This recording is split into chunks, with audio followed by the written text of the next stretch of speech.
Hey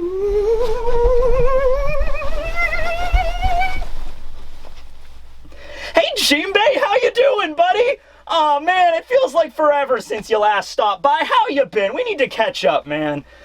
Oh, that's good. I'm glad you're doing well. So, we're doing it today, which is a day early than normal. We're doing it today, for a multitude of reasons. For one thing, do I even need to say it? And second, with everything going on in the world, I've been kind of in this house for a while, kind of going stir crazy. I spent 2 hours last night aimlessly wandering around the Midwest on GeoGuessr, but still, so, it's been 2 weeks since the last One Piece chapter. I just really want to talk about it today. And also, once again, I reiterate, alright, so, this will be One Piece, chapter 976, titled, Allow Me to Introduce Myself.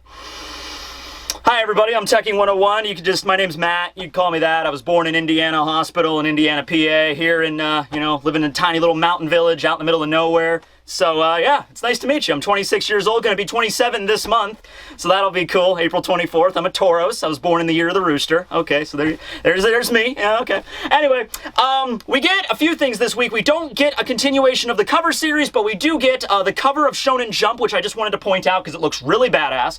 We got Luffy, Roger, and Odin all hanging out, having a lager, having a good barrel mug full of some type of alcohol, which I'll tell you what, Luffy, you're 19, you're not quite old enough, but then again, it's Roger and Odin. I'm pretty sure the combined powers of Odin and Roger's manliness, like, as soon as if they ever walked into a tavern together, everybody's mugs would immediately swell to 3 times their size and fill up immediately as soon as they walked in, like, "Hi, mateys, we have arrived! Yes, we're here!" And then, "Whoa, yeah, okay, party time! Roger and Odin's here!" So that's how it is. I really like the cover. And then we also get a color spread of the Straw Hats and the Tontatas just hanging out making shoes. So, okay, that's cool. Anyway, we get to the actual chapter, and you know what? I love it. The only person that is actually convinced, 100%, that Kinemon's master 82 million D chess plan was actually, planned by him was Denjiro, because he had no contact with Kinemon the last 20 years. So, you figure from Denjiro's perspective, he's just like, oh yes, the leader of the Scabbards is a man called Foxfire Kinemon. He is a wise and learned leader. He will surely guide us on the right path. And, he's probably like fondly remembering him because he hasn't talked to him in so long. So he's convinced that Kinemon planned this whole thing. The other Scabbards, not so much. You got Kawamatsu there, you got Inuarashi there, Ashura. They're all kind of just like, all right, man, you just be straight with us. Come on, just shoot us straight. You had no idea that it was actually supposed to be Habu Wharf. You thought it was Tokage, did you not? And they're even kind of pressuring him. Kinemon, he's following my advice. He's just, no. I knew it was this place the whole time. Listen, guys. It was a multifaceted plan. I understand it had layers, and I'm sorry I had to lie to you all. They're like, bullshit. I'm like, no. Listen. Kiku's off to the side, and I figure Kiku also probably doubts it, but she's not getting like right up in Kinemon's face like the other ones are. It's so funny. You got Raizo there, you got Kawamatsu like punching Keen's face, like not really punching, but just like doing this and just like, come on, man, come on, you were kidding. Kiku's off to the side, and she's just like, oh yes, Keen, yes, good for you. I believe you, and everyone's like, come on, man, you're not. So I love Kinemon's response here. He's just like, yeah, well, I might very well die in this war. I've pretty much used up a lot of my luck already, but I'm on a roll. I'm just gonna keep going with it. The other Scabbards, their response to that is great. It's just like, you didn't just use up all your luck. You used ours too. This was like the fates and the gods getting involved, okay? It's like, for this one moment, very briefly, they might have had a flash of Oda-sensei drawing them and been like, whoa, that was weird. It's almost like we're characters in a manga or something. This whole thing was planned out ahead of time, but whatever. Anyway, Kinemon sticks to his guns, though, and he rolls with it, 100%. He rolls with this. He's like, wait a second. I don't even know really how this happened, but the point is, it happened. We have a fleet of like 5,000 men at our backs right now. We're taking out these battleships. We're almost there to Onigashima. I mean, yeah, we got a lot of other stuff to worry about, like Kanjuro and Momo and all that stuff, but even that, in a sense, sense. At least the traitor has already been revealed, right? So we don't have to worry about that anymore, at least. So Kinemon rolls with it, man. He takes out his sword, and he's just like, yeah, onward, men, to Onigashima! We shall avenge our master, Kozuki Oden! Everyone's like... the scabbards are like, oh, fine, okay, yeah! So it's like, okay, Kinemon, just like I said, like, if you're gonna spill the beans, I would advise you never do that. Like I said, take it to your grave, man. But if you're gonna spill the beans, wait until after the fight is over. Wait until the celebratorial feast. If you wanna, if you wanna blurt it out to everybody, like you get drunk at the feast and you're like, hey, guess what the best part is, men?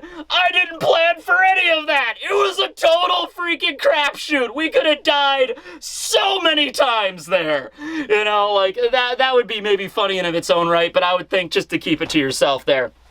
So, we have Kawamatsu actually, doing something here. Now, I would imagine Kawamatsu, it's not like he didn't think of this, it's just there's a lot of stuff going on at once that kind of like probably overloaded his brain, because it's like 1 second you're on a rowboat heading to Onigashima, then you find out that your loyal companion for the last, like decades that you've like fought with and trained with over the years, Kanjuro, turns out to be a duplicitous scumbag, steals Momo and gets back to shore. Then the next thing you know, a giant submarine, which Kawamatsu probably has no idea what a freaking submarine is. Law's submarine just erupts out of the freaking water and just like, oh, samurai, we're here. And then Luffy and Kid are there, and then they attack the ships, and all things are blowing up and everything's happening. Then Denjiro arrives with a giant freaking fleet behind him.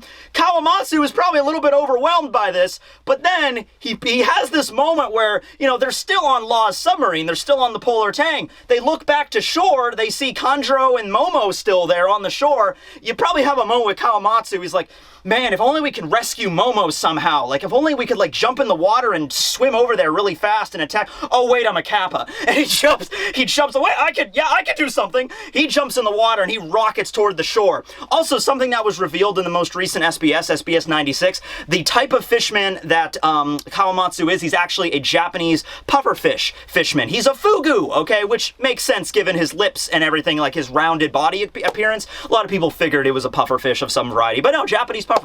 So yeah, he's like, wait a second, I'm a Kappa, or fishman, but I'm a Kappa. So he just jumps in the water, swims right toward him, jumps out of the water, and he clashes with Kanjuro. And I'm like, ooh, okay, this is cool. This is not something I was expecting. Makes perfect sense. But anyway, Kanjuro manages to get the upper hand. He takes out his brush and he draws a super elegant crane, like a large crane, and he jumps on the back with Momo, and the crane flies away. And so everyone's like dumbfounded by this, of course, and they're just like, what? You can actually draw really good. All we got to draw on were those crappy, those really pathetic sparrows that are just like so miserable and just like can barely stay afloat. You draw this super elegant, like, beautiful, gorgeous. Kanjuro himself admits that there's something else he needs to do. He's like, well, I have Momo, but also now that I know Hiyori is alive, because he found out that information, I'm also going to find and eliminate her. So that's his next target's going to be that. For right now, though, he's going to be heading back to Onigashima, probably to drop Momo off and relay this information to Kaido in Orochi. Like, we got Momo, here you go. By the way, Hiyori, Toki and Oden's daughter, she's also still alive. And Orochi will probably order, Kanjuro. Well, then Kanjuro, go and return with, Hiyori here so I can have both of them, both of the, Oden's children. And so Kanjuro would probably agree to that and head back out, right? But for right now, it seems he's heading to Onigashima. So he flies into the air. We cut back over to the Straw Hat ship, the Sunny. Keep in mind, Luffy and the crew still have no idea what's going on here. All this nonsense that's been going on is really quick. It's like 1 second, Kanjuro's the traitor. He gets, he steals Momo, gets back to the shore, and then Law, Kid, and Luffy all show up, and they're all fighting against these giant, Kaido's battleships. They don't have enough time to actually sit down and talk with everybody and like assess the situation. Then Denjiro shows up with the fleet. Luffy last chapter was just like, I have absolutely no idea what's going on right now, but everything is okay. We got our fleet. I don't know why they're arriving from that angle. I don't care. Whatever. It's good. So Kanjuro escapes with Momo, and Luffy's just like, what? Why, Kanjuro? Why are you leaving? And then it's actually Robin is the one that kind of connects the dots here. She's like, oh, yes. So I guess Kanjuro was the traitor this whole time. So way to go, Robin. Way to go, Robin! I love you, girl. You did it. Yeah, she's the smart one. She would have figured this out. She says it very matter-of-factly, too. She's like, oh, guess it was Kanjuro. It's just, I figured, well, whatever. Anyway, Sanji, he's like, he can fly also, he's skywalk, so he's like, okay, hold on, I'll go beat the crap out of him really quick and get Momo back. So he skywalks into the air. Unfortunately, we also have another ability called Sumigumo that Kanjuro utilizes, and this actually turns, it's actually kind of cool. It turns his hair, because Kanjuro has a lot of hair, turns his hair into a brush with ink, and so he creates a giant cloud of ink in the sky using his hair. Also keep in mind, this kind of connects back to when Odin first met Kanjuro in the forests of Kibi. He was actually digging up the corpses of that region and ripping off their hair and using their hair to make brushes. I guess it also makes sense that he would have that ability, because otherwise this devil fruit would have to be like a requirement for the devil fruit would be to have a giant brush on you at all times. So even if you don't have the brush, even if you separate the brush from Kanjuro, I think the brush is also a sword. We haven't seen it, but it has the hilt of a sword. He uses it like a sword. I'm assuming that the actual brush is just the scabbard, like a really elaborate scabbard, and it's actually a sword. But even if you separated that from him, he could still do, like, you know, ink style no jutsu, you know, Killer Bee ripoff, you know, and he could do that kind of stuff, and he could create ink clones and ink clouds and stuff of that nature. So he does that, and everyone's like, Sanji, get back here, don't touch the cloud, it's not good. And he uses an ability that's actually very indicative of his epithet, Evening Shower Kanjuro, Ukyo Udachi Ezu. And so he creates a bunch of needle rain coming out of the cloud, little tiny needles made of ink that just fire down from the cloud onto the fleet below. And we see some of these needles and the destructive power they have. One of these needles like slams down on one of the random samurai ships, and there's like a crate there, like a supply crate, and then one needle, just one, hits this crate and it just boom, it just basically explodes and splinters. Other people get hit in the shoulder with these things and are bleeding. Sanji jumps in front of Nami to protect you. He like jumps back on the Sunny and he's like, no, Nami Swan! And then he gets him up, no. It's okay, Nami. I've always wanted to get acupuncture. It's all good. And so a lot of people get hit by the needles. It seems to be like into a limited area, so don't think like, because I was actually worried about that, like, they're sailing vessels, and you look at the sails on these ships, and the sails look very patched together. Keep in mind, they did have Frankie helping them out build all these things, and I'm sure the shipwrights at Wano were no joke either, but they had to make like thousands and thousands of ships, get them seaworthy on relatively short notice, with relatively little supplies to work with here, because they had to do all of this undercover. Yeah, so these ships are definitely seaworthy, but there's probably a few of them that are not as durable as the others, you know, and there's the sails are all patched together. So I thought these needles were just going to shred their sails, and it does for a few of them, but at the end of the day, there's a lot of ships here, okay, and the cloud only affects like a certain area, like a range. Kanjuro basically just did it not to defeat everybody at once, just to get everybody off of his tail, and he flies away on his elegant crane with Momo, and he's like, you know, you fools will never reach Onigashima alive, wah! And he flies away. Momo is on the back, and he's, you know, he can't go anywhere, so Kanjuro's really not holding on to him anymore, because they're, like, way above. And as we all know, Momo is kind of he's very afraid of heights. Maybe it's because at one point Kaido held him by the neck over his castle wall when he was, like, you know, well, oh no, from his perspective, that only happened a couple of months ago, so that trauma is relatively new. But yeah, you know, Kanjuro basically just tells Momo, like, oh, your mother, Toki, she did nothing. You want to know what she did? All she did was prolong this by 20 years. All she did was hit the pause button for 20 years, and we're resuming, and there's nothing you can do about it. That's just how it happens. Momo is very afraid, as you can imagine at this point, but he's looking down on everybody from up above, and he's just like, man, you know, I know better than anybody. I am not my father. Everybody wants me to be my dad. I know I'm not. I'm very scared right now. I'm shaking. I'm afraid of heights, and I'm being kidnapped. So he shouts down to everybody below. He's just like, you know, like, everyone, I can do this. I can manage by myself, so don't worry. Don't come rushing at me. I'll take care of it. Don't worry. Just worry about yourselves. And all of the people below are just crying, and they're like, oh, Lord Momonosuke, truly the words of a leader. He's only 8 years old. He's so young, and yet he worries about us. He's like, protect Wano. Don't worry about me. And Luffy's off to the side. You gotta love Luffy.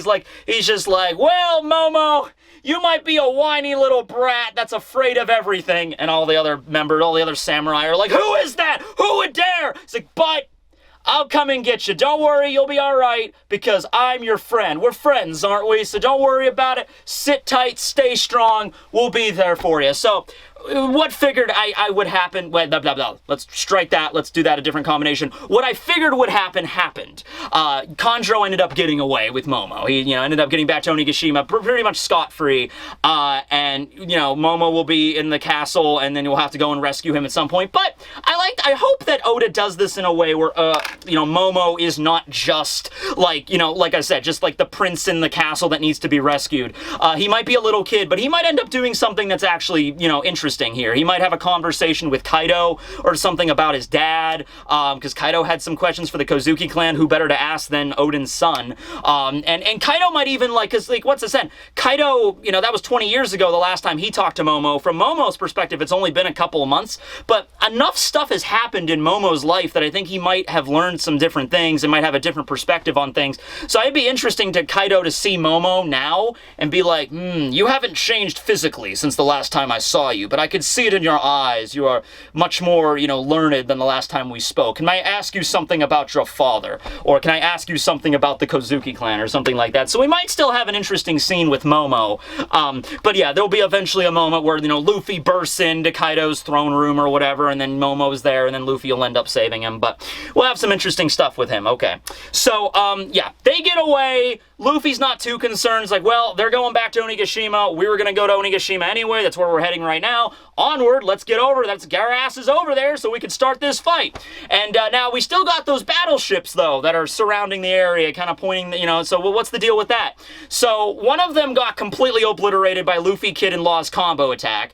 Another one got sliced by Denjiro. I don't think it got immediately sunk at that point, but they do mention, Robin mentions here, like, oh yeah, another one was also sunk. There's only one left, okay? One ship left, and that one is retreating. That one's pulling back. So Luffy's like, oh, okay, well, whatever. Okay, let's go. All right, let's just go to Onigashima then, unencumbered. Let's just, go onward. They rescue Shinobu. Shinobu was tied up by the snakes of Kanjuro. They find her. They get her freed. Kawamatsu probably got her freed and then, swam back to the ship and everything. So they're back on the submarine. Law's actually kind of pissed. Law's like, hey, look. This is my submarine. This is not a safe haven for samurai, all right? This is for the Heart Crew. And Kinemon's like, thank you, Law Dono. And he's like, whatever. Okay, fine. I guess you can ride on the ship. But don't make this a regular thing, okay? He's like, thank you for your hospitality. I'm not being hospitable. This is a pirate submarine. Like, whatever. So anyway, they get Shinobu back, so she's part of it. She's, really, like, I'm sorry, Kinemon. I'm sorry for letting him take Momo. He fooled me. And Kinemon's, hey, look, Momo right now is safe. They're probably not going to do anything to him right now at this moment, and I'm just glad that you're safe, Shinobu, so we'll be okay. And we ended up getting our fleet, so yeah, Momo getting taken is a bad thing, but once again, everything kind of worked out. All my swords fell down at once. I don't...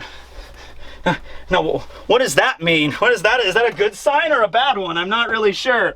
So, moving on, the battleship that previously they thought it retreated was actually just repositioning itself because, sea combat is a thing. And these are not just like Wano, vessels. These are, Kaido's Beast Pirates battleships, okay? They are equipped with modern weaponry outside of Wano, or the factories produce them in Wano, and they have these super giant long-range cannons. So, whoever was the commander of this ship, I gotta give it to him. He wasn't just like, hey, Captain, let's just stick around where all these really strong Devil Fruit users are and let them just destroy our ships close range. Yeah, that sounds like a good idea if I do say so myself. No, this guy actually had the brains to be like, okay, so, a bunch of Devil Fruit users destroying our ships in close range combat. Men, full, go full. Wait, what's the backside of the ship? The front is the bow. Port? Wait, hold on. The stern. Wait. I don't know. It's either the stern or the port or the bow. It's something on the end of the ship. It's like, they go that direction, backwards, full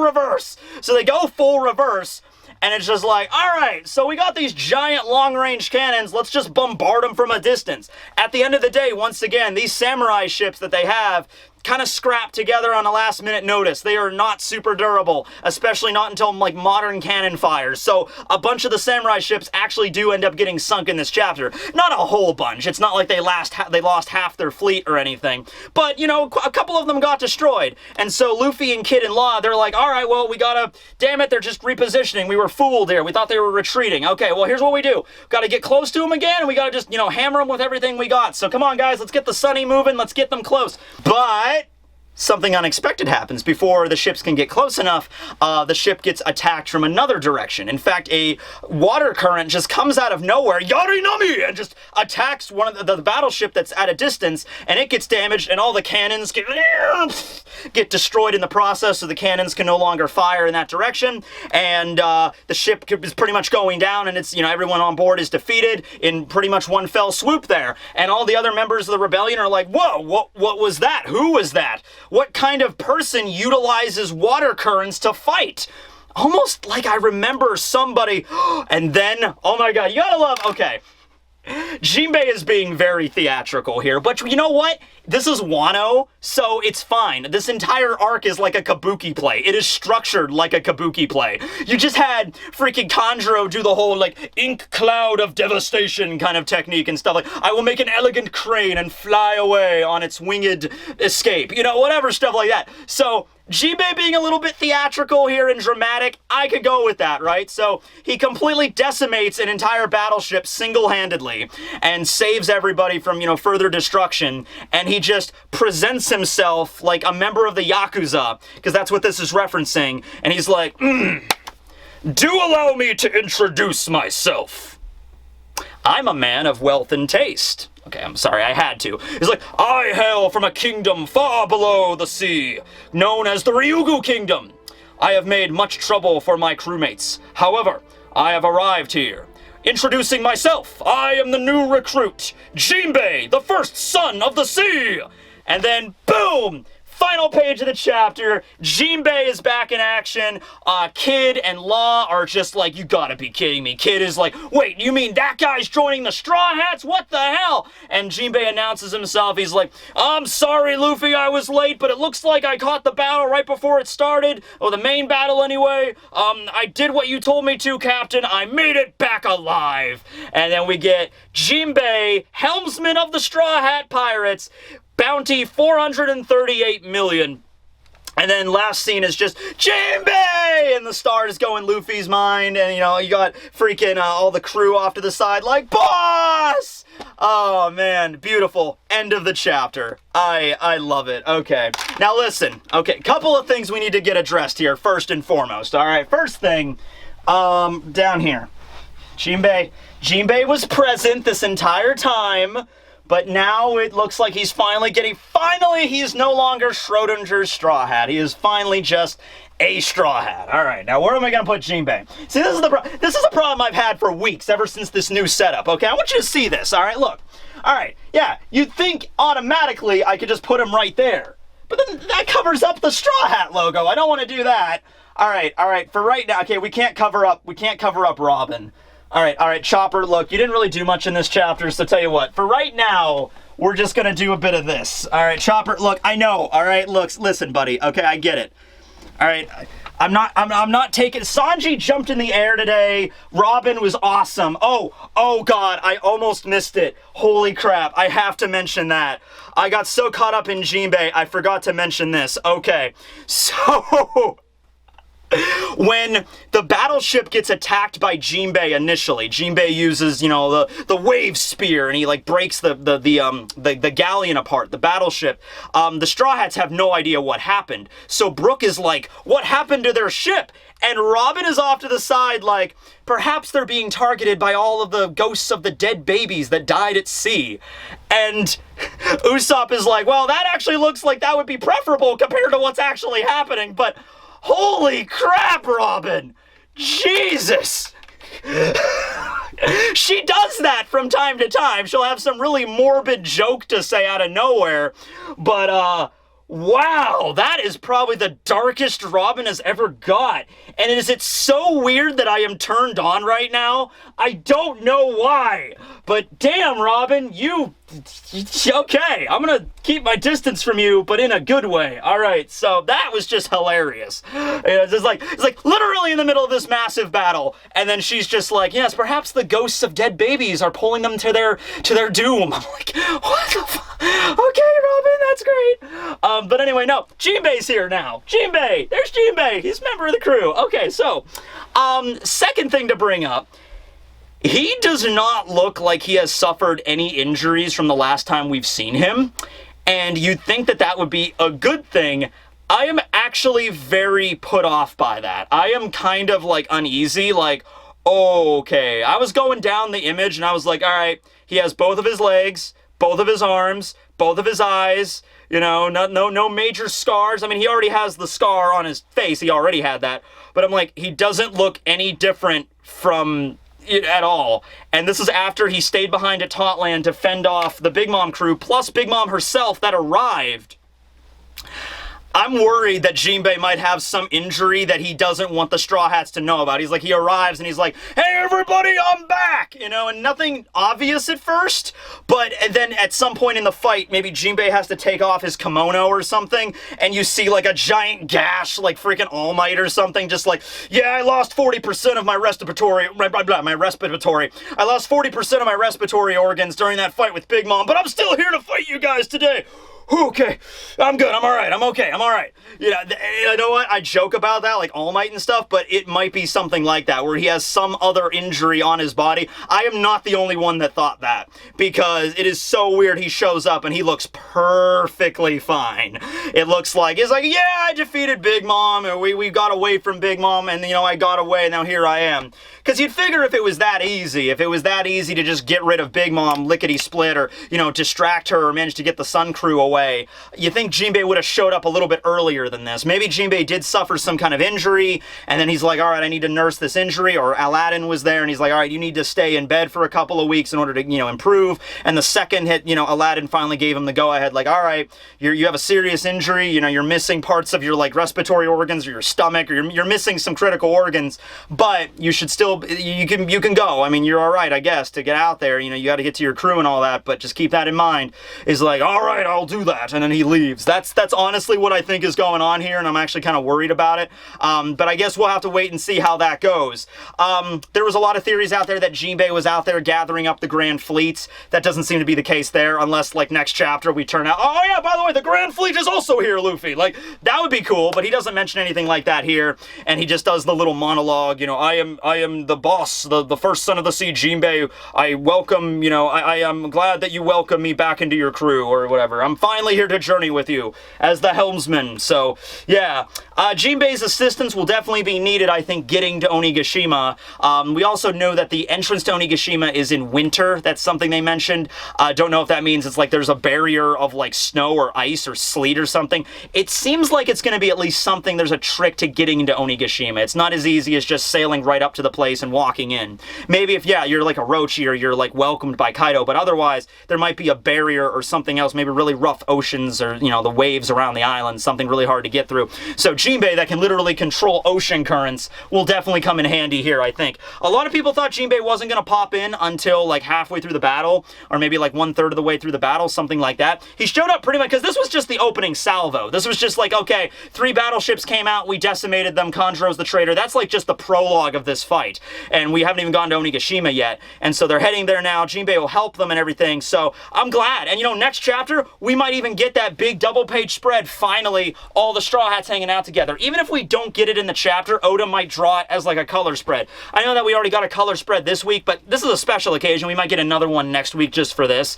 because I'm sure Oda is just dying to draw all the Straw Hats together in one big epic panel. So, and in color especially, probably. So, hold off for that. But, yeah, man, Jinbei's in town. So, yeah, we'll see where this goes, but I'm really pumped. The 438 million, see, on this bounty poster I have right here, it says 400, and I think 438 was actually revealed in, I don't think it was revealed in the story, I think it was revealed in his Vivre card that he had, that he was a member of the crew, and also his bounty is 438 million now.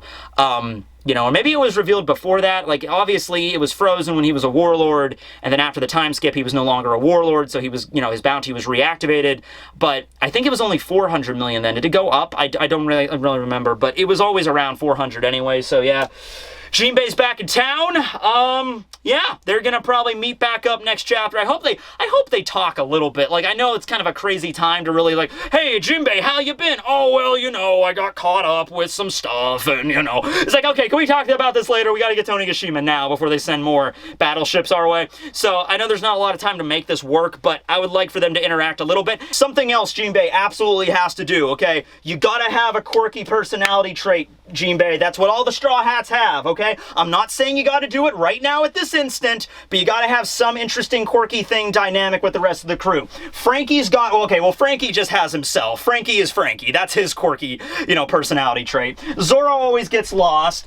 Luffy likes meat. You know, Brook is the leader of skull humor, and Robin is the world leader in dark humor, it seems. Also, she's best girl. I mean, come on. Jinbei, all right. Chopper, you know, Chopper likes cotton candy. That's his thing. Sanji and Zoro have their rivalry. Usopp is God, and Nami is, well, Nami plays the straight person a lot of times in this. Like, everybody else is all wacky and crazy. She tries to, like, rein everybody back in. So she's, like, the more serious person. Also boobs. But Jinbei, come on, man. You gotta have something here. I don't know, like a wacky catchphrase or something. I don't know. Like, you get on the crew and you're just like, well, looks like they're all washed up. Everyone's excited to see Jinbei. Like, yeah, boss, Jinbei's back. Yep, they're all washed up. Yeah, Jinbei, oh. Huh. Yep, looks like they're swimming with the fishes now, huh? Yeah, they are, Jinbei, they are. Yep. Looks like they're 10,000 leagues under. Oh, okay, all right, we get it. Actually, that would be funny as shit. That would be funny if, like, Jinbei's thing is, like, really bad puns. Like,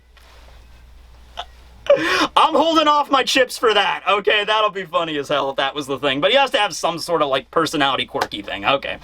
Anyway, thanks for watching. I know it was early. This translation seemed pretty spot on. Really, really good stuff here. Pretty much, like, honestly, it reminded me of, like, the same quality of the stuff we got, you know, back in, like, the Jamie's Box days. But if there's anything critical that I missed, I'll make another. I'll be making a video about Jinbei tomorrow anyway, because, So if there's anything critical I missed, I could just mention it there. But I think this was warranted. All right, so anyway, thanks for watching, everybody. This will be Tekking signing out. Let me know below. I want to get your opinions on, like, the quirky personality trait Jinbei might exhibit with the rest of the crew. Get that idea. All right, have a good one, everybody. Signing out.